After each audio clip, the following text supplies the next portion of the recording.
इसका तर्जुमा क्या है? आप फरमाते हैं इसका मतलब ये है कि जितनी कोई बंदा नेकी करे, अगर उसके मुताबिक नेकी कर दी जाए तो वो बदला होती है, और अगर थोड़ी बढ़ा के की जाए तो वो एहसान होती है। फरमाया रब करीम फरमाते हैं इस तरह करो, जरा सोच लो बचपन से लेकर आखिर तक, जहां तक तुम मौजूद हो, तुम्हारे माँ बाप ने तुम्हारे साथ क्या किया है। अगर उससे बढ़ा के करोगे तो इसका मतलब है तुमने एहसान किया है। माँ बाप जो होते हैं ना, ठंडी छांव, मीठी जिंदगी। माँ अनपढ़ भी हो ना तो कम से कम यूनिवर्सिटी होती है, और बाप अगर बिल्कुल अंगूठा छाप भी हो ना, किसी कॉलेज में, मदरसे में, इदारे में ना पढ़ा हो, तो बेटे के हक में जिन चीजों की जरूरत होती है वो सारी अल्लाह बाप को अता करके भेजता है। माँ बाप को ना कुछ इल्म लदुन्नी अल्लाह देता है कि बच्चों के लिए कैसे आगे बढ़ना है। माँ बाप एक हुस्न है मुआशरे का। रब तबारक व तआला की देखे ना, अल्लाह अकबर, दुनिया में किसी की मोहब्बत जांचनी हो ना तो मोहब्बत की तमसील दी जाती है। तिलकल अमसालु नदरिबुहा लिन्नास, अल्लाह लोगों के समझने के लिए मिसालें बयान फरमाता है। अल्लाह तबारक व तआला ने जब अपना आप समझाना चाहा ना, तवज्जो है मेरी बात पर, जब मालिक ने अपना आप समझाना चाहा तो मेरे रब ने माँ बाप की मिसाल बयान फरमाई। रब्बिरहमहुमा कमा रब्बयानी सगीरा, या अल्लाह उन दोनों पे रहम फरमा। और ये लफ्ज रब यहां दो माने में आया है, उलमा बैठे। रब का माना होता है तदरीजन पालना का, या अल्लाह उन दोनों पे रहम फरमा जिन्होंने मुझे रब बन के पाला। यानी मतलब क्या, यहां रबूबियत का माना पालने के माने में, तदरीजन पालना। मेरे नबी पाक सल्लल्लाहु अलैहि वसल्लम ने फरमाया अल्लाह तुमसे 70 माओं से ज्यादा मोहब्बत फरमाता है। ये इमाम सुयूती ने दुर्रे मंसूर में रवायत लिखी है। अच्छा भाई, अल्लाह ने भी मिसाल माँ की बयान फरमाई। फरमाया घर जाके अपनी अम्मा को देख लो, अम्मा तुमसे कितना प्यार करती है। बस उस प्यार को तोलना शुरू कर तो 70 माओं से भी ज्यादा रब तुमसे मोहब्बत फरमाने वाला है। माँ के सीने में ना, देखे ना, एक बच्ची होती है बीए, वो उसने कर लिया, उसकी अम्मा रोज कहती है बेटे सवेरे उठा कर। सास के पास जाएगी तो वो कहेगी कि इसकी अम्मा ने सवेरे उठना सिखाया ही नहीं, और बेटी कहती है अम्मा जी दो जावांगी वेखी जाएगी। अच्छा, उसकी शादी हो गई, उसकी सास ने आहिस्ता आहिस्ता शिकवे शुरू कर दिए, खामन से कहने लगी तू इसको उठाता ही नहीं सवेरे। वो भी कहता है कमरे में जाके अम्मा शिकवा करती है तू उठती नहीं। और बच्ची लाडली थी, वो नहीं थी उठती टाइम पे। जिंदगी के 22 साल 23 साल वो सवेरे नहीं उठी, वक्त पे नहीं उठी, मिसाल दे रहा हूं। फिर उसी बेटी को अल्लाह ने एक बेटा अता कर दिया। सुबह 100 आवाज उसकी अम्मा देती थी पर उसकी आंख नहीं खुलती थी, लेकिन उसी बेटी का बेटा शहरी के वक्त हल्का सा रोता है। सारी दुनिया सोई है पर अम्मा उसकी फटाफट जागती है, फटाफट जागती है। एक आदमी था तो उसकी बीवी इंतकाल कर गई और उसने तलाक दे दी। 10-11 साल का उसका बेटा था, उसने दूसरी शादी कर ली। एक दिन अपने बेटे से कहने लगा बेटे वो सगी अम्मा ठीक थी या ये वाली ठीक है? तो बेटा कहने लगा अब्बा जी ये ठीक है, वो सगी अम्मी झूठ बड़े बोलती थी, सगी अम्मी झूठ बड़े बोलती थी, झूठी थी, ये सच्ची है। उसने कहा बेवकूफ तेरी मां झूठी थी। उसने कहा अब्बा बड़ी। कहा किस तरह? कहने लगा अब्बा जी मैं ना, कभी आपको पता मैं शरारती हूं, कभी मैं शरारत करता था ना, कोई बर्तन तोड़ देता था तो मेरी सगी अम्मा मुझे थप्पड़ मार के बाहर निकालती थी, कहती थी मैं ताला लगाऊंगी बावर्ची खाने को, तुझे सारी रात रोटी नहीं देनी, तू आज भूखा ही रहेगा, बिल्कुल नहीं देना, सारी रात नहीं देना। बड़े दावे करती थी, कस्में उठाती थी, पर बड़ी झूठी थी। आधा घंटा भी नहीं गुजरता था तो गलियों में मुझे ढूंढने लग जाती थी, ढूंढ के लाती थी, ढूंढ के, और ला के ना तो गलती मेरी होती थी, रोना मेरी अम्मा शुरू कर देती थी, वे ओए मैनू ना सताया कर वे पुत्रा। फिर मेरी मर्जी का खाना मुझे पका के देती थी, मेरी मर्जी का, और फिर मेरी अम्मा मुझे तोहफा भी देती थी। अब्बा जी वो झूठी थी, पहले कह रही थी सारी रात नहीं देना, अब आधा घंटा। ये बड़ी सच्ची है जवाब भाई है। मैं शरारत करता हूं तो थप्पड़ मार के निकाल देती है, कहती है रोटी नहीं देनी। फिर मैं सारी रात रो के गुजारता हूं पर नहीं देती। ये सच्ची है, वो झूठी थी। तू मां के दर्द को क्या समझे। बच्चे तो कहते हैं अम्मा ने हमें कैद कर दिया, अम्मा कहती है मेरी मर्जी से खाओ। और तुझे नहीं पता उसने कैद नहीं किया, वो तुमसे प्यार बड़ा सच्चा करती, और बड़ा सच्चा प्यार करती है तेरे साथ, बड़ा सच्चा। बेटा बर्गर खा के आ जाता है, अम्मा कहती है रोटी खा ले, कहता नहीं आपने बैंगन पकाए हुए हैं मैंने नहीं खाने। तो अम्मा मिन्नतें करती है, कहती है चल तू दस की खाना है, तेनू सेवियां ना बना दिया, फटाफट दाल पक जाएगी, क्या खाएगा। अब्बा जी मेरी तरह करीब से कहते हैं छड़ पर भूख लगेगी तो आप ही खा लेगा। लेकिन अम्मा कहती है इसने रोटी ना खाई तो मुझे नींद नहीं आएगी। तो इस दर्द को समझना। मैं गुलाम हूं एक आस्ताने का, और मैं समझता हूं जो किसी का मुरीद ही नहीं उस पर तो साया ही नहीं, उसे चाहिए किसी बुजुर्ग का साया हासिल करे। लेकिन भाई ये बात भी बड़ी सच्ची है कि मेरे जैसे पीर के हाथ में 5000 रुपया नजराना दो ना, पीर साहब दुआ करना, तो पीर साहब ने दुआ पक्की याद की हुई है सबके लिए, रटी रटाई, अल्लाह खैर करे अल्लाह भला करे, तो सबके लिए रट्टा लगाया हुआ है। और अम्मा को बेटा वैसे ही कह जाए, वैसे ही अम्मा मैं इंटरव्यू देने जा रहा हूं, जरा दुआ करना, वो बीबियां मंगा के दुआए तंजीना पढ़ाना शुरू कर देती है, और सारी सारी रात मुसल्ले पे बैठी। इस दर्द को समझना। और भाई बड़ा वेल ड्रेस बेटा होता है, वेल ड्रेस नौजवान, वो 18,000 का जोड़ा पहनता है, 7,000 का जूता खरीदता है, वो कीमती किस्म की घड़ी इस्तेमाल करता है। लेकिन उसी बच्चे के जब अपने बच्चे होते हैं ना, तो बीबी को कहता है ये ले 10,000 रुपया, बच्चों के कपड़े खरीद ले, मेरे सही है अभी कल ही तो खरीदे थे। और बाप, और तू समझा ही नहीं यार, 30 साल बाप ने जवानी सारी सऊदी अरब को दे दी, लेकिन तेरा ख्याल रखा। मैं ऐसे लोगों को जानता हूं जिन्होंने 30-30 साल परदेश में कंबल नहीं बदला, और जहां गए थे तो एक कंबल खरीदा था फिर बदला नहीं। तू मां बाप के बारे में, और यहां बच्चे हिसाब करते फिरते हैं, भाई तो पिछले महीने भी 5,000 दिता सी, तुसी पैसे दा कर दे की हो, मां बाप से हिसाब करता है तू। तिरमिजी शरीफ के लफ्ज है, एक सहाबी ने आके अर्ज की या रसूल अल्लाह पैसे विरासत के नहीं, मेरे अब्बा जी ने नहीं दिए मुझे, और मैंने खुद मेहनत करके कमाए, अब मेरा अब्बा मुझसे पैसे मांगता है तो क्या करूं, और मेरे हैं, मैंने कमाए हैं, अब्बा जी ने नहीं दिए, विरासत नहीं, हिस्सा नहीं मिला। हुजूर मेरा अब्बा मांगता है तो मेरे लिए हुक्म क्या है। तो नबी पाक ने फरमाया क्या कहा तुमने, पैसे तेरे हैं? कहा हुजूर हाँ। तो फरमाया अब्बा किसका है? कहा या रसूलल्लाह मेरा। तो फरमाया अगर तू अपने वालिद का है तो तेरी हर शय तेरे वालिद की है, तू भी तेरे वालिद का है तो तेरा माल भी तेरे। मां और बाप ये तो हुस्न है जिंदगी का, ये तो वकार है इंसान का। जब तक मां बाप का हाथ पकड़ के चलोगे ना, रास्ते सीधे रहेंगे, और जिस दिन उंगली छोड़ के सड़क पे निकलना पड़ा ना, सर चकराने लगेगा। याद रखना ये बड़ा मुश्किल काम होता है। लोगों का तो रुख ही उस दिन वादे होता है जिस दिन आदमी साये से महरूम होता है। अम्मा तो कमरे में पड़ी हो ना, औरंगजेब आलमगीर की मां फौत हो गई, 350 कमरा था महल का, और अम्मा 12 साल टांगों से माजूर रही औरंगजेब आलमगीर की। अम्मा 12 साल कमरे से निकल नहीं सकी, साथ ही वॉशरूम था या जो भी उस दौर में तरीका था।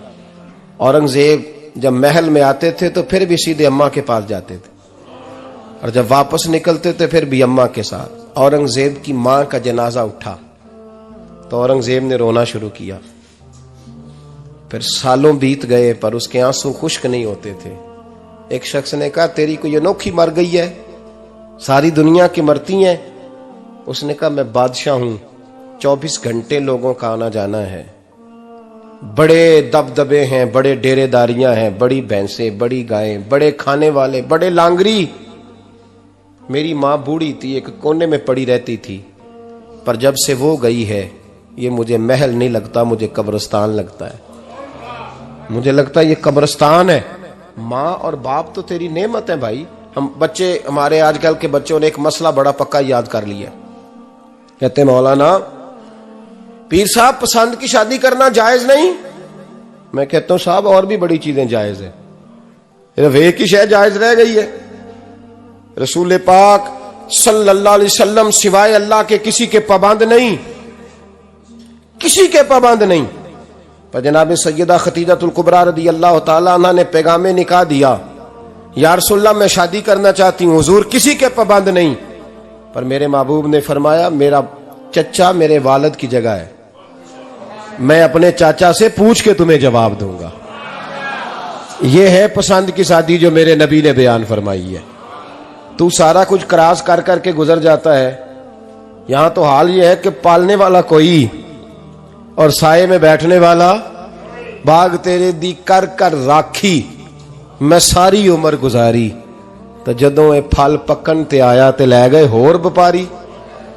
और बेटा गुजरता है अम्मा के दरवाजे के आगे से, अम्मा के दरवाजे के आगे बेटा अमरूद लेके आया है 6 किलो। तवज्जो है मेरी बात पर? इधर देखें जी, छोड़ें थोड़ी देर हमारी सुने। वो अमरूद लेके आया 5-6 किलो, तो अम्मा के दरवाजे के करीब से गुजर गया रात को। तो कमाई खाने का टाइम आया ना, तो गुजर गया। तो वो वजीर आजम से डरता है ना, तो जाके बीबी से कहता है बीबी के हकूक देना भी रसूलुल्लाह की सुन्नत है। लेकिन ये क्या बात हुई, तूने बीवी और मां का मुकाबला शुरू करा दिया? समझ तो सही, ये तेरे लिए काबे की जगह है और तू बीवी के लिए काबे की जगह है। उसे भी समझना चाहिए, गौर करना चाहिए। 5 किलो अमरूद लेके तो मां के कमरे के करीब से गुजर गया है। बीबी को जाके कहता है चल आधा किलो अम्मा को भी दे आ, उसके कौन से दांत हैं। तो प्लेट में डाल के वो लाई है। तू समझा ही नहीं, तूने गौर ही नहीं किया। बंदा तो वो ठीक नहीं था, नेपोलियन। पर किसी ने उससे पूछा था बता जिंदगी में पैसे लेने का मजा कब आया? उसने कहा कि मुझे मजा तब आता था कि मैं अपनी सारी कमाई ला के अपनी अम्मा के हाथ पे रखता था, और फिर जब मैं अपनी माँ से थोड़ा थोड़ा खर्चा लेता था ना, थोड़ा थोड़ा, तवज्जो है मेरी बात पे? अम्मा जी 10 रुपए दे आज, कहते जब मैं थोड़ा थोड़ा खर्चा लेता था ना, तो मुझे यूं लगता था जैसे मैं बादशाह वक्त के सामने खड़ा हूं और वो खजाने का मुंह खोल खोल के मुझे देता जा रहा है। तो इस जायके को समझ तो सही भाई, तो इसको समझ तो सही भाई। याद रखें और गौर करें, मां और बाप। और फिर ये भी सुन लें, नबी पाक सल्लल्लाहु ताला अलैहि वसल्लम ने मां बाप के लिए फरमाया हुमा जन्नतुका व नारुक, यही तेरी जन्नत है और यही तेरे लिए जहन्नम है। अगर ये राजी हो गए तो तेरे लिए जन्नत है, नाराज हो गए तो चाहे तू 100 पीर के मजार पे हाजिरी दे आ, लेकिन जब तक अब्बा राजी नहीं उतनी देर तक अल्लाह राजी। ये हदीस पाक है, हुजूर ने फरमाया जिसके वालिद राजी उसका अल्लाह राजी, और जिसका बाप नाराज उसका अल्लाह। हाँ बेशक, अब ये हदीस है ना, तो सारे वली एक तरफ बैठ जाएं, कहें या अल्लाह बख्श दे मुरीद को, लेकिन अगर अब्बा कहे या अल्लाह ना माफ करना, तो अल्लाह उन औलिया की नहीं मानता, वालिद की मानता है। इसलिए बुल्ले शाह आसमानी उड्डियां पढ़ना है, जेड़ा घर बैठा उन्होंने पढ़िया ही नहीं। भाई याद रखो, माँ बाप से प्यार करो, इनकी खिदमत करो, इनके पास बैठा करो, और माँ बाप को टाइम दें, वक़्त दें, चंद घड़ियां उनके पास बैठें। आप यकीन करें, अब्बा जी से आप मशवरा कर ले, सिर्फ मशवरा, मर्जी बेशक अपनी करें, लेकिन उस मशवरे में आपको इतना साया मिलेगा कि जिंदगी में कभी नाकामी नहीं होगी। पर असी सज्जन दी मननी, अब्बे दी नहीं मननी। वो फटे पे जो नलायक हमारी तरह का बैठा है उससे मशवरा लेना है, वालिद से नहीं लेना। बाप के पास बैठे, उससे मशवरा लें। मेरे अब्बा जी किसान थे, मैंने अपनी जिंदगी में ढेरों चीजें अपने बाप से सीखी हैं, दर्जनों चीजें सीखी हैं। मेरे वालिद बड़े खुददार थे, मिजाज में अजीब सी खुददारी थी। कोई बंदा कभी हाल पूछ लेता था ना कि हालात किस तरह के हैं, तो फरमाते थे भाई अगर बताना हुआ तो अपने अल्लाह को बताऊंगा। अल्हम्दुलिल्लाह बड़ा फजल है, मैंने उनके हाथों पे हमेशा छाले देखे, हमेशा छाले, लेकिन उनका हाथ कभी किसी दुनियादार के सामने फैलता हुआ नहीं देखा। लोग मुझे कहते हैं आप किस पीर साहब के साहबजादे हैं, तो मैं कहता हूं मैं उस पीर का साहबजादा हूं जिसने मेहनत करके हलाल की कमाई खाई सारी जिंदगी।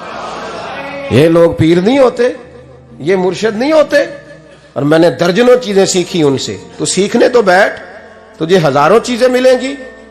भाई अपनी जिंदगी में माँ बाप की तरफ देखो, सबसे जरूरी काम है इन्हें वक़्त दो। अम्मा के ओ भाई बड़ा मुश्किल है दुनियादारों से तारीफ कराना, तो अम्मा दे कोल ते एवं 2 मिनट राती बईए ना आखी अम्मा पैर कटे ना रजाई चो तेरे घुट छड़ा, तो अम्मा कहती जा मेरा पुत्र थकिया आया तू सो जाके, मैं कदों काम लगी सा, मैं कदों हल वान डई सा, जा सो जा जाके। बस ये कार्रवाई है। तूने 2 मिनट के लिए कह दिया, सवेरे पूरे मोहल्ले में तेरी अम्मा कहेगी अल्लाह मेरे पुत्र वर्गा पुत्र सारियां नूं दे। राती आउंदा है ते मैनू घुट के सौंदा है, अल्लाह घुटिया कोई नहीं सुया भी कार्रवाई पाई सू, लेकिन वो सबको बताती है। तो भाई इतनी कीमती चीज और तू छोड़ के मैं कभी जलसे से देर से आता था ना, अब तो जाता नहीं ज्यादा जगहों पे, कोशिश करता हूं कि चलो माहौल के मुताबिक, थोड़ा खुश्क आदमी हूं तो हर जगह सेट नहीं हो पाता, इसलिए कम जाता हूं। तो कभी रात को आते थे ना देर से, मेरी अम्मा जी शुगर की मरीज थी, तो मैं छोटे भाई को फोन करता था कि अम्मा जी सो गए, कहते सो गए। मैं कहता था कि तू ना इस तरह कर, नीचे आ जा, 2 बज गए, वो शुगर की मरीज है, आंख खुल जाए ना तो दोबारा लगती नहीं बुजुर्गों की, तो तू दरवाजा खोल दे, अंदर दस्तक दी तो दिक्कत होगी। तो मैं जूते उतार के अंदर दाखिल होता था, तो पहला कदम रखता था तो मेरी अम्मा बोल पड़ती थी पुत्र आ गए, आ गए। ओ भाई तू इस दर्द को समझना, कोई तुझे मिलेगा, कोई मिलेगा तुझे ऐसा। अब मैं दूर दराज भी चला जाता हूं, उनकी जिंदगी में नहीं जा पाया, कहते हमने नहीं जाना, घर में रहना है, इस कैफ को समझ ले, इस दौलत के करीब हो जा। हजरत अबू हुरैरा रदी अल्लाह ताला अन्हु फरमाते हैं मेरी अम्मा बूढ़ी थी, मैं उनकी खिदमत करता था। बाप की खिदमत और माँ की खिदमत सबके हिस्से में नहीं आती, ये रब जिसे महबूब रखता है उसे ये मौके अता करता है। खुश नसीब है जिसे बूढ़ा बाप मिले और वो नौकरी करे, खुश किस्मत है जिसको बीमार माँ मिले और वो नौकरी करे। हजरत अबू हुरैरा फरमाते मेरी अम्मा बूढ़ी थी, तो उनका मैदा कमजोर हो गया था, तो मैं उठा के पखाना पेशाब करता था तो कई दफा मेरे ऊपर कर देती थी। ये हजरत इब्न जौजी अलैहिर्रहमा ने इसको लिखा है। फरमाते हैं मेरे दिल में ख्याल आता था कि मैं बड़ा खिदमत गुजार हूं अपनी माँ का। एक दिन मैं हजरत उमर के पास बैठा था उनके दौरे खिलाफत में, तो एक शख्स आ गया। उस शख्स ने आकर के कहा कि हजरत उमर से हुजूर एक मसला पूछना है। फरमाया पूछो। वो कहने लगा हुजूर मेरी अम्मा बूढ़ी हो गई है, बीमार रहती है, मरीजा है, मुझे आवाज देती है बेटे पेशाब आया है, आवाज देती है, तो मैं अम्मा को उठाता हूं। अभी मैं बैतुल खिला तक, वॉशरूम तक जाता नहीं कि मेरी अम्मा मेरे ऊपर पेशाब कर देती है। हजरत उमर से कहने लगा हुजूर बचपन में मैं अम्मा पे पेशाब करता था, अब अम्मा मेरे ऊपर कर देती है, तो हक अदा हो गया ना। हजरत अबू हुरैरा कहते हैं जब उसने सवाल पूछा तो मेरे भी कान खड़े हो गए। मैंने कहा ये तो मेरे वाला मसला पूछ रहा है, मेरे वाला मसला पूछ रहा है। मेरे पास एक दोस्त जुमा पढ़ने आते हैं बड़ी दूर से, मुझे कहने लगे हजरत साहब जदों भी मैं आउना ना तुसी मेरी ही गल छेड़ देंदे हो, वो जो बात होती है ना बिल्कुल मेरी होती है। मैंने कहा नहीं यार, जो मैं कर रहा होता हूँ वो मेरी भी होती है, वो सारे मुआशरे की होती है। हमें लगता है कि मेरी हो रही है, हालांकि वो बात हमारी सबकी मुश्तरका होती है। सुन ले और याद रख लें। हजरत अबू हुरैरा फरमाते मेरे कान खड़े हो गए। मैंने कहा इसने तो मेरी बात पूछनी शुरू कर दी। हजरत फारूक आजम से कहने लगा हुजूर बचपन में मैं अम्मा पे पेशाब करता था, वो मेरे ऊपर कर देती है, तो हक अदा हो गया। हजरत उमर कहने लगे नहीं कोई नहीं हुआ। उसने कहा हुजूर मुझे समझाएं, वो सारे काम जो मैं अम्मा के साथ करता था अम्मा मेरे साथ करती है, तो क्यों नहीं हुआ। हजरत उमर कहने लगे भाई पेशाब तो तू भी अम्मा पे करता था और अम्मा भी तेरे ऊपर करती है, पर तेरी और तेरी माँ की सोच में बड़ा फर्क है। उसने कहा हुजूर किस तरह, तो क्या जवाब है सैयदना फारूक आजम का, लौ काना नबिय्यम बाद लकाना उमर इब्न खत्ताब। क्या जवाब है। हजरत उमर फरमाने लगे तेरी और तेरी माँ की सोच में बड़ा फर्क है। कहा हुजूर किस तरह। फरमाया जब तेरी अम्मा तेरे ऊपर पेशाब करती है ना, तो तू दुआ करता है कि या अल्लाह बूढ़ी हो गई है इसे पर्दा दे दे, और जब तू अपनी अम्मा पे पेशाब करता था तो वो दुआ करती थी या अल्लाह मेरे लाल को लंबी जिंदगी अता फरमा। फरमाया ये तेरा और उसका फर्क है, तू पर्दे की दुआएं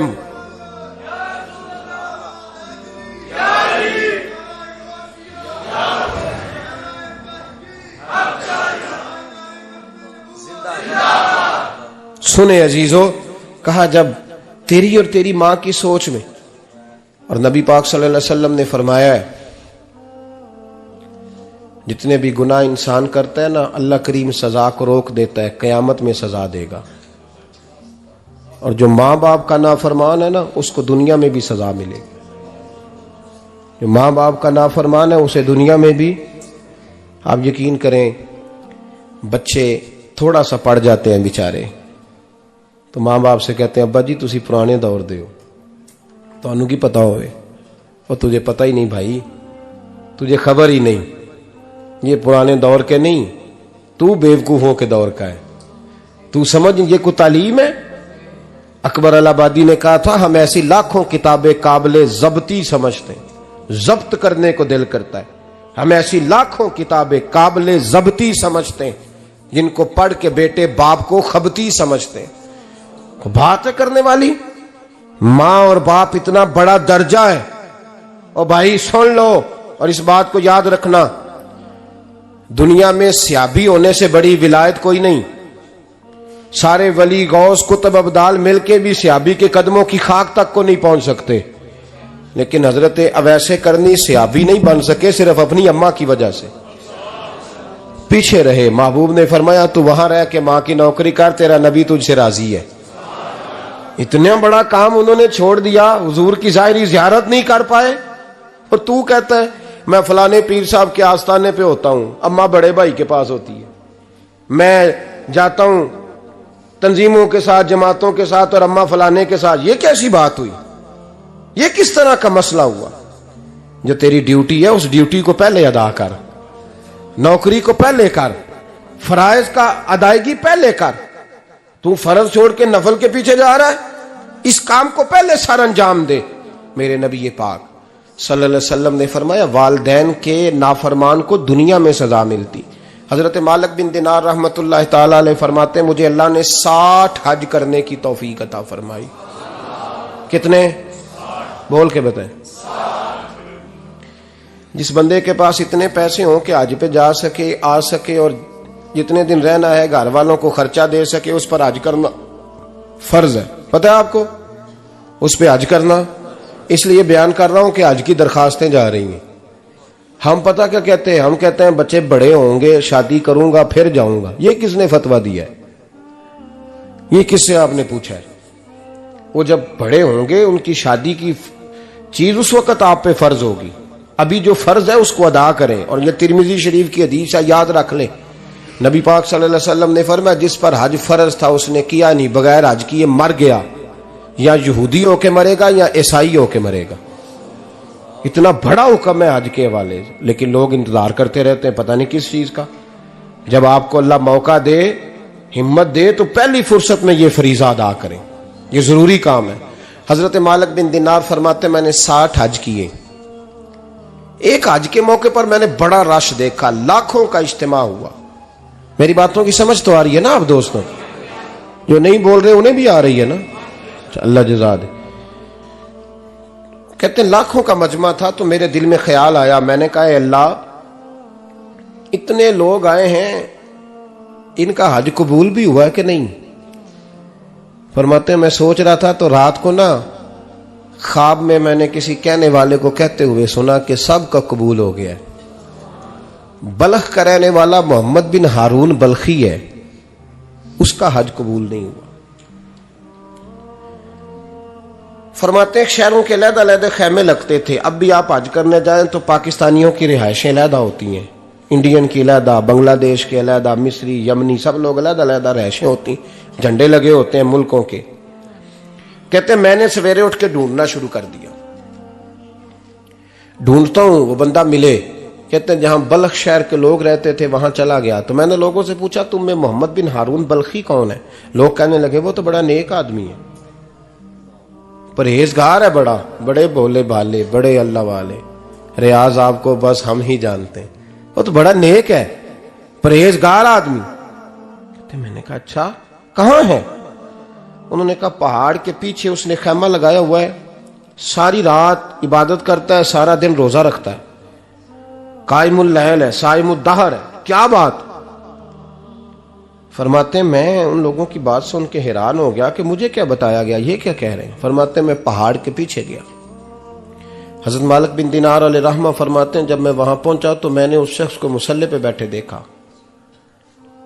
कसरत इबादत के आसार उसके वजूद पर नजर आ रहे थे। सीधा बाजू उसका कटा हुआ था। फरमाते 2 रकते मुकम्मल करके ना मैंने उससे अस्सलामु अलैकुम कहा तो मुझे कहने लगा वालेकुम अस्सलाम, आप मालिक बिन दिनार हैं। मैंने कहा बड़ी इसकी फिरासत है। फरमाते फिर उसने ठंडी सांस ली, कहने लगा आपको ख्वाब आई होगी कि मेरा हज कबूल नहीं हुआ। फरमाते मुझ पर और बिजली गिरी कि क्या कह रहा। फरमाते मैंने कहा यार लोग भी तेरी तारीफ कर रहे हैं और तेरी बसीरत भी बड़ी है, तो ये माजरा क्या है। कहने लगा आप ना पूछें। ये कह के उसने रोना शुरू किया, देर तक रोता रहा। मैंने कहा नहीं यार तू बता। कहने लगा नहीं आप ना पूछें, आप नाराज होंगे। मैंने कहा मैं नहीं होता, तू बोल ना। कहने लगा हुजूर 24 साल हो गए मुझे हज करते हुए, 24वां हज है मेरा, और हर साल कोई अल्लाह का वली आके बताता है कि जा चला जा तेरा कोई नहीं कबूल हुआ। बेपरवाही वेख सज्जन दी जिथे किसे दी पेश ना जावे, उन्हें ताजा वाले दर दर रोले ते मंगते तख्त बिठावे। आजम किसे नु कारा मिलदा ही कोई काबे ओ खाली आवे। कहते हैं उसने मुझे कहा हुजूर 24वां हज है, हर साल कोई बताता है।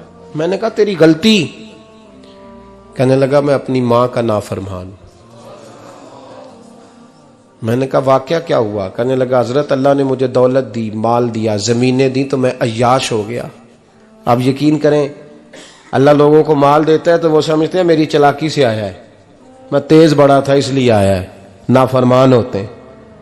लेकिन जो रब लेना जानता है, देना जानता है, वो लेना भी। वारस शाह मान करी ना वारसा दा, रब बेवारसा करके मार दई। लोग बड़े स्मार्ट बन जाते हैं, उनकी गुफ्तगू में बड़ा तकब्बुर होता है, उनके निगाहों के अंदाज में बड़े, वो कहते हैं ओहो सब लोग बेवकूफ हैं, सिर्फ मैं सियाना हूं, काम जो सही चल रहा है। ओ भाई 1 मिनट लगता है इंसान को बादशाह से फकीर होने में। एक इमाम मालिक रहमतुल्लाह अलैह बैठे थे तो हारून रशीद आपसे कहने लगा इमाम अबू मालिक से, हजरत बताएं इस वक्त अल्लाह क्या कर रहा है। आप फरमाने लगे यार तू बड़े मोटे दिमाग का है, किस तरह के सवाल पूछता है। बादशाह था ना, कहा नहीं आप बताएं। तो इमाम मालिक फरमाने लगे तू तख्त पे बैठ के सवाल पूछता रहता है और मैं नीचे बैठ के जवाब देता रहता हूं, नीचे आ फिर बताता हूं। उसने कहा जनाब बताएं। फरमाने लगे तू सवाली है ना, तो तू नीचे बैठ और मैं ऊपर बैठता हूं। क्या जनाब आ जाए। हारून रशीद नीचे आ गया, इमाम मालिक तख्त पे बैठ गए। फरमाने लगे अब बता क्या पूछ रहा था। कहने लगा हुजूर पूछा था अल्लाह इस वक्त क्या कर रहा है। फरमाने लगे रब इस वक्त तुझे समझा रहा है कि इस तख्त पे तकब्बुर न करना, 1 मिनट लगता है मैं तुझे उठा के मालिक को बिठा दिया करता हूं, ये तुझे समझा रहा है, लिहाजा इस समझ पे कायम रहना, तकब्बुर न करना, 1 ही तो मिनट लगता है, ये तुझे समझा रहा है। तो वो शख्स कहने लगा मोहम्मद बिन हारून बल्खी इमाम मालिक बिन दिनार से कि हुजूर बड़ी दौलत थी तो मैं अय्याश हो गया था। रमजान का महीना था, अम्मा तंदूर में रोटियां लगा रही थी, मैं शराब पी के घर आ गया। हमारे यहाँ ये भी फैशन है ना, अब मेहंदी वाले दिन चौधरी साहब के डेरे पे जवान शराब पीते हैं तो पूछते हैं हाजी साहब आप तो हाजी भी हैं, तो डेरे पे मुंडे क्या करते रहे। कहते मैं डेरे तो सा मैनू नहीं पता, वो कार लगे सन। हाजी साहब आपको सारा पता है और अल्लाह आपसे पूछ लेगा। यहां तो कोई आदमी चुप कर जाएगा आपके किलों की वजह से, लेकिन अर्श के मालिक को भी तो जवाब देना है कि नहीं। क्या तरीका है देखे ना, कुल वाले दिन महफिल और मेहंदी वाले दिन अल्लाह से सिर्फ दुखों का रिश्ता है, रसूलुल्लाह से सिर्फ गमों का रिश्ता है। अगर तूने ढोल ढमक्का शोर शराबा किया है शादी वाले दिन तो कुल वाले दिन भी बजा, तेरा पता चले, जनाजे पे भी बजा। क्या तमाशा है। मजहब सिर्फ रस्म है, जरूरत है, कोई मर गया तो कुरान पाक खोल लो, बाकी जो मर्जी करो। हज भी कीती जांदे हो, लहू भी पीती जांदे हो, खो के माल यतीमां दा भेज मसीती जांदे हो, फट दिलां दे सींदे नहीं, टोपियां सीती जांदे हो, नफ्स ते छुरी फेर दे नहीं, बकरे कीती जांदे हो, फर्ज भुलाई बैठे हो, नफला नीति जांदे हो, ओ दसो ते सही बुल्ले नू ए की कुछ कीती जांदे हो, ओ दसो ते सही बुल्ले शाह नू की कुछ कीती जांदे हो। कोई तरीका है? कोल शरीफ पे मौलवी साहब तशरीफ लाइएगा, अब्बा जी के कोल है, तो मैं तो कहता हूं बजा ना बैंड बाजे वाला आज भी, तेरा पता चले कि ये दो दो काम कैसे होते हैं। तू किस तरह दो कश्तियों का, समझ नहीं आती बात की। मैं तो जाता ही नहीं बैंड बाजे वाली शादी पे, मैं कहता जो तुमको मर्दी पढ़ा लो। ने कहा हमसे नहीं दो दो काम होते, अल्लाह रोजी देने वाला है, एक ही करते हैं। दो रंगी छोड़ के यक रंग हो जा, सरासर मोम हो जा या संग हो जा, मौज करो। हम इस चक्कर में पड़ते ही नहीं, हम वो रास्ता ही छोड़ देते हैं जो हमारी तबीयत के मुताबिक नहीं होता। बस खत्म हो गई बात। इसलिए गौर करें और याद रखें इस बात को। इमाम मालिक बिन दिनार रहमतुल्लाह अलैह फरमाते हैं, मुझसे कहने लगा पैसे आए तो मैं याश हो गया। रमजान का महीना था, असर के बाद मेरी अम्मा इफ्तारी की तैयारी कर रही थी, मैं गया, मैंने कहा शराब पी हुई, अम्मा रोटी दे। तो अम्मा कहने लगी शर्म कर, शर्म कर, रोजा रखा नहीं तो जिन्होंने रखा है उनका तो ख्याल कर। कहते अम्मा की बात का मुझे गुस्सा लगा। मैं कहा करता हूं बदनसीब है वो बेटा जिसका बाप उससे बात करते हुए डरता है कि पता नहीं कहां से बोलेगा। बदनसीब नहीं वो बेटा जिसकी मां उससे बात करते हुए सहम जाती है कि पता नहीं कौन सी बोली बोलेगा। बदनसीब नहीं कि मां बाप भी जिससे खोल के बात ना कर सके। हजरत मालिक बिन दिनार से कहने लगा, अम्मा ने जब कहा ना शर्म कर, तो मुझे गुस्सा आया, मैंने मां को थप्पड़ मारा और मेरी मां जलते हुए तंदूर में गिरी। लोगों ने मुझे पकड़ के अंदर बंद कर दिया कमरे में। सारी रात मैं शोर सुनता रहा पर नशे में धुत रहा। सवेरे आंख खुली तो मेरी बीवी बैग बांध रही थी। मैंने कहा कहां जा रही हो? कहने लगी जो मां का नहीं बना मेरा कैसे बनेगा। वो मैंने कहा मेरी अम्मा का, वो तो लोगों ने रात को ही दफन कर दी जनाजा पढ़ के। तड़प के कहने लगा मुझे क्यों नहीं बताया? तो कहते हैं लोग कहने लगे तेरी मरती हुई मां कह गई थी इसे मेरा मुंह ना देखने देना, मेरे जनाजे के करीब ना आए। हजरत मालिक बिन दिनार फरमाते हैं जब उसने ये बात सुनाई तो मैंने भी उसके मुंह पे थप्पड़ मारा। मैंने कहा तू इसी काबिल है। कहते हैं वो रोने लगा, हुजूर दुआ करे अल्लाह मुझसे राजी हो जाए। कहने लगा जब मां की इंतकाल की खबर मिली तो मैंने कुल्हाड़ी लेके वो हाथ काट दिया जिससे मां को मारा था। मैंने सारी जायदादें खिरात कर दी। 24 साल हो गए, 24 साल। सारी रात नमाज पढ़ता हूं, रोजा रखता हूं, हज करता हूं, पर हर साल कोई आके कहता है जा दौड़ जा तेरा कोई नहीं कबूल हुआ। हुजूर दुआ करे मालिक राजी हो जाए। फरमाते मैं थप्पड़ मार के आ गया। मैंने कहा तुझसे राजी हो जाए इतने जालिम से? इमाम मालिक फरमाते हैं रात को आके सोया तो मुझे ख्वाब में रसूल पाक का दीदार हुआ। तो नबी पाक अलैहिस्सलाम ने फरमाया मालिक तू उसे मायूस क्यों कर आया है? अल्लाह तो बड़ा मेहरबान है। कहा हुजूर मां के नाफरमान को माफी कैसे मिलेगी? तो इमाम मालिक फरमाने लगे नबी करीम ने फरमाया जा उसे जाके बता दे तुझे कयामत में तेरी मां की वजह से बख्श दिया जाएगा। कहा हुजूर अम्मा की वजह से किस तरह?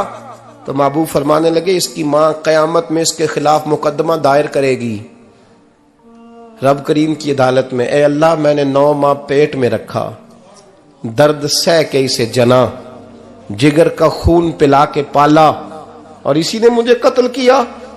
रब करीम इसकी मां का मुकदमा सुन के कहेगा उठाओ इसको दोजख में फेंको, इसने मां जलाई थी इसे भी जलाओ। महबूब फरमाने लगे जब पकड़ करके मालिक उसको मोहम्मद बिन हारून को लोग ले जाएंगे ना जहन्नम की तरफ, अभी फरिश्ते घसीटेंगे ही तो पलट के फिर अम्मा की तरफ देखेगा और दूसरी दफा फिर घसीटेंगे तो पलट के देखेगा और तीसरी दफा फिर पलट के कहेगा अम्मा ये मुझे जलाने लगे, अम्मा ये जहन्नम में फेंकने लगे। मेरे हबीब फरमाने लगे वो जल के मरने वाली मां वहां भी बोल पड़ेगी, कहेगी या अल्लाह चल मैंने माफ किया तू भी माफ कर दे।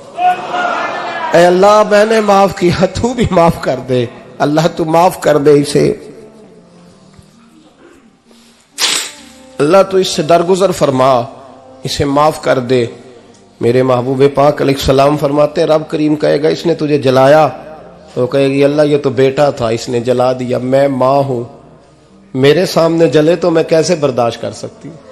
फरमाया उसने जला के मारा था, पर उसी मां की वजह से रब करीम इसे जन्नत अता फरमाएगा। पलटा जा जाके मां के पैरों में बैठ जा, सवेरे अनपढ़ बाप से दुआ कराया कर, जा बिल्कुल अंगूठा छाप बाप से सुबह दुआ कराया कर, देख रब करीम तेरे लिए रहमतों के दरवाजे खोल देगा। और आखिरी बात ये भी सुन ले, मां बाप के इंतकाल के बाद रिश्ते खत्म नहीं होते। रिश्ते खत्म, क्या दुआ मांगते हो नमाज में? रब्बना इग़फिरली। इसका मतलब है मां बाप तो है ना, वो जो औलाद बचपन में चली जाएगी ना, नाबालगी में, छोटे बच्चे, वो कयामत में मां बाप की सिफारिश करेंगे। मां बाप के इंतकाल के बाद भी आला हज़रत फाज़िल बरेलवी ने 12 हुकूक लिखे हैं मां बाप के फतावा रज़विया में। फरमाया उनके दोस्तों से दोस्ती रख, उन्होंने जो वादे किए थे वो वादे पूरे कर, अगर उनके जिम्मे कर्जे हैं तो अदा कर, और अगर तेरे माँ बाप जो नेकियां करते थे वो नेकियां जारी रख। और इमाम जलालुद्दीन सयूती ने शरह सुदूर में लिखा है, जमीन पे रह के गलत काम ना करना, वरना फरिश्ते कब्र में जाके तेरे माँ बाप को कहेंगे तो कितनी बुरी औलाद पैदा करके आया। और फरमाया तो दुनिया में रह के अच्छे काम कर, चाहे दुआ मांग चाहे ना मांग, फरिश्ते कब्र में जाके कहेंगे क्या बात है तुम्हारे बेटे की, कैसा लाल पैदा किया है, दुनिया खैर से भर दी है।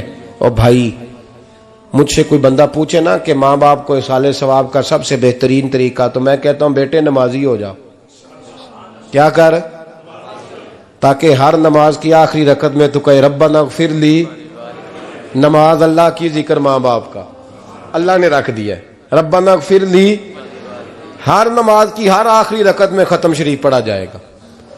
और नमाज के अंदर पढ़ेंगे इंशाअल्लाह ताला, पढ़ेंगे नमाज इंशाअल्लाह, वादा नहीं करा रहा। दाढ़ी किसकी सुन्नत है?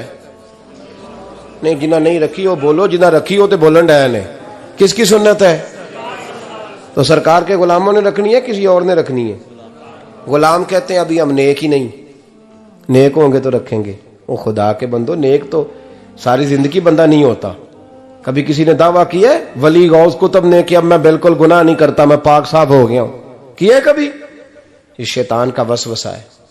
दाढ़ी हुजूर की सुन्नत है, और रखो तो नबी पाक की मर्जी के रखो, पूरी मुट्ठी रखो, अपनी मर्जी की ना रखो। जितनी मुझे अच्छी लगती है उतनी मैंने रख ली। एक मुट्ठी दाढ़ी रखें, सारी दुनिया की ट्रेनें गुजरती हैं तो गुजर जाएं, नमाज का वक्त नहीं गुजरना चाहिए। बस खत्म हो गई बात। दुनिया तो चंद रोज है, ओ पईयां देश दियां कबरां जिन्हां ते फुल पे, उधरों कोई नहीं जी आमदा ते इधरों लखां गए। नमाज सबसे पहले, इसलिए कि रब रसूल के बगैर हमारा गुजारा ही नहीं, गुजारा ही नहीं। नमाज, कुरान पाक और दुरूद व सलाम, ये कज़ा होना ही नहीं चाहिए, जो मर्जी हो जाए। और साथ साथ सुन्नत और शरीयत का लिहाज करना सीखें। और मेरी अपील ये है, हर इमारत पे गुलाफ नहीं चढ़ता, सिर्फ खाना काबा पे चढ़ता है। हर किताब का गुलाफ नहीं होता, सिर्फ कुरान पाक का होता है। हर बीबी का पर्दा नहीं होता, सिर्फ मुसलमान औरत का होता है। जो चीजें पर्दों में होती हैं ना, वो मुकद्दस होती हैं। और भाई टाफी से भी रैपर उतार दो तो मक्खियां बैठने लगती हैं। तो जो बीबी पे पर्दा होगी उस पर बुरी नजरें नहीं जमेंगी। ड्यूटी है आपकी, बेटियों को पर्दा कराएं, बहनों को पर्दा कराएं, माँ बाप माओं को गुजारिश करें। पर्दा हुस्न है मुसलमान का। जिस घर में पर्दा रहता है उस घर में अल्लाह के फरिश्ते रहमत नाज़िल फरमाते हैं। ये कोई फैशन, कोई तरीका, कोई मतलब ही नहीं इन चीज़ों का। बापर्दा करें अपने घरों को। दुआ करता हूँ अल्लाह तबारक व तआला मेरी इस हाज़िरी को कबूल फरमाए। अल्लाह आप सबका आना कबूल फरमाए। और जो कुछ मैंने कहा अल्लाह तबारक व तआला हमारे दिलों में, हमारी रूहों में इस जज्बे को जागुज़ी फरमाए। आखिर दावाना अल्लाह सलामत रखे। अब काफी नहीं हो गया काम? मैं तकरीर भी इतनी करता हूँ 35-40 मिनट की, यहां तो कुछ ज्यादा हो गई है मेरा ख्याल है। तो थोड़ी बात करने की कोशिश किया करता हूँ। चलो मेरी राय ये है कि खुराक थोड़ी हो तो हजम जल्दी हो जाती है। अरसलान साहब से मैंने कहा मेरा खाना ना पकाना। मेरा मौक़िफ़ ये है कि महफ़िलें सस्ती करनी चाहिए ताकि ज्यादा होनी शुरू हो जाए। महंगी बड़ी है, इसलिए मैं दस ना माड़ा बंदा ते हाथ ही नहीं ना पाता। तो मैं कहा करता हूं कि कम से कम खर्चा हो। हमारे करोड़ों रुपया सालाना लगता है महफिलों पे, अगर अरबों कह दूं तो फिर भी बात गलत, लेकिन उसका रिजल्ट हमें उस तरह का नहीं मिलता जिस तरह का मिलना चाहिए। देखें ना, आपने अजमत वालदैन पे प्रोग्राम किया, मेरी राय यह है कि हुकूक ज़ौजैन पे भी होना चाहिए, और शादी से पहले हर बच्चे को मियाँ बीवी के हुकूक का पता होना चाहिए। बाद में 3 तलाकें दे के आ जाते हैं, कहते हैं मैंने पता ही नहीं सी। तो अगर पहले पता कर लेंगे तो ये तमाशा नहीं लगेगा, लेकिन ये काम होता नहीं। बहन भाइयों के हुकूक पर बात होनी चाहिए, ये बड़े जरूरी काम है। और ये भी सारा मेरे नबी पाक का मिलाद ही है, इसलिए कि ये बातें मुस्तफ़ा ने सिखाई हैं हमें सल्लल्लाहु। एक बात कही हजरत ने, मैं अर्ज कर देता हूं। मुहद्दिस इब्न जौज़ी रहमतुल्लाह अलैह एक बुजुर्ग के बारे में फरमाते हैं, वो कहते हैं कि बाज लोगों ने तो उनका अपना नाम लिखा है, और बाज जगह पे एक और बुजुर्ग का जिक्र है, और बयान रवायत हज़रत मुहद्दिस इब्न जौज़ी फरमाते हैं। वो कहते हैं कि मैं घर में कोई काम कराना था, काम होते हैं ना छोटे मोटे घर में, तो फरमाते हैं मैं मजदूर लेने गया बगदाद में। चौकों पे मजदूर सारी उम्र का मजदूर ही है ना बेचारा। अमीर तो अमीरतर होता जा रहा है और गरीब गरीबतर हो रहा है। हमारे तो पीर भी लोगों को कह रहे हैं फकीर हो जाओ, खुद अमीर होते जाते, खुद रोज बरोज अमीर हो रहे हैं। दुनिया को कह रहे हैं फकीर हो जाओ, तुम भी तो थोड़ा फकर इख्तियार करो ना भाई, जो दर्ज दे रहे हो। इल्ला माशाअल्लाह, सबकी बात नहीं करता।